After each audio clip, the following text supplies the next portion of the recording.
দাঁড়াও দাঁড়াও, hair style পরে হবে, আগে তো কেশবতী কন্যার হেয়ারটা ড্রাই করে নি। এইবার ঝটপট ক্রিম্পিংটা করতে হবে, তারপরেই চলে যাব হেয়ারের পার্টিশনে। বিষয়টাকে সহজ করে নেওয়ার জন্য ব্যাক সাইডে পনিটেল করে দুটো লম্বা লম্বা বিনুনি বানিয়ে নিলাম, নইলে খোলা চুলে ব্রাইডের একদম পাগল পাগল অবস্থা গরম। নিজের বাড়ি ছেড়ে ব্রাইড যখন যাবে শ্বশুর বাড়ি, তারপর গিয়ে যখন হেয়ার স্টাইল খুলবে, সেই দুঃখের উপর যদি তার হেয়ারে ব্যাক ব্রাশ করার দুঃখ থাকে, সেই দুঃখটা কমানোর জন্য স্টাফিংস ইউজ করে উইদাউট ব্যাক ব্রাশ একটা পাফ বানিয়ে নিয়েছি। এরপরে পাফটাকে ভালো করে সেট করার চেষ্টা করছি, যাতে বোঝা না যায় ভিতরে কোনো ব্যাক ব্রাশ, কারণ আমি যাই করি না কেন সেটা আমাকে লং লাস্টিং রাখতে হবে তার শ্বশুরবাড়ি যাওয়া অবধি। হেয়ার স্প্রে দেখে কিন্তু ব্রাইডের অনেক ভয় করেছে, যদি তার হেয়ার উঠে যায় বা কোনো সমস্যা হয়, তাই একটা সিম্পল হেয়ার স্টাইলই তার জন্য আমি রেখেছি। এবারে আমি যেটা চেয়েছিলাম যে একটা বান ইউজ করব, আর এই যে 3টে বিনুনি আমি বানিয়েছি সেই বিনুনিগুটা দিয়ে সেই বানের উপরে পুরোটা কভার করব। ভেবেছিলাম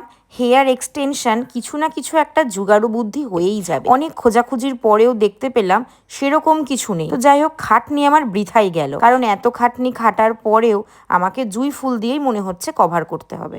এরপরে সুন্দর একটা মুকুট ওর মাথার সাথে ভালো করে সেট করে দিলাম। দেখো, এইবার তো লাস্ট ফিনিশিং আমাকে দিতেই হবে, ভাবতেই হবে যে আমি কি করব। আলটিমেটলি কোনো কিছু না পেয়ে মনের মধ্যে প্রচন্ড দুঃখ হচ্ছিল, নেট দিয়ে পুরোটা কভার করে দিলাম। তারপরে জুঁই ফুলের মালা নিয়ে প্রথমে 2 বা 3টে মালা দিয়ে আমি পুরো খোপাটাকে কভার করে নিলাম। খোপার সাইজ অনুযায়ী এই জুঁই ফুলগুলো লাগে, কারো 2টোতেও হয়ে যায়, কারো 4টে লাগে। এটুকুনি করার পরেও মনটা ভরছে না, তখন আরো 5টা জুঁই ফুলের মালা নিলাম।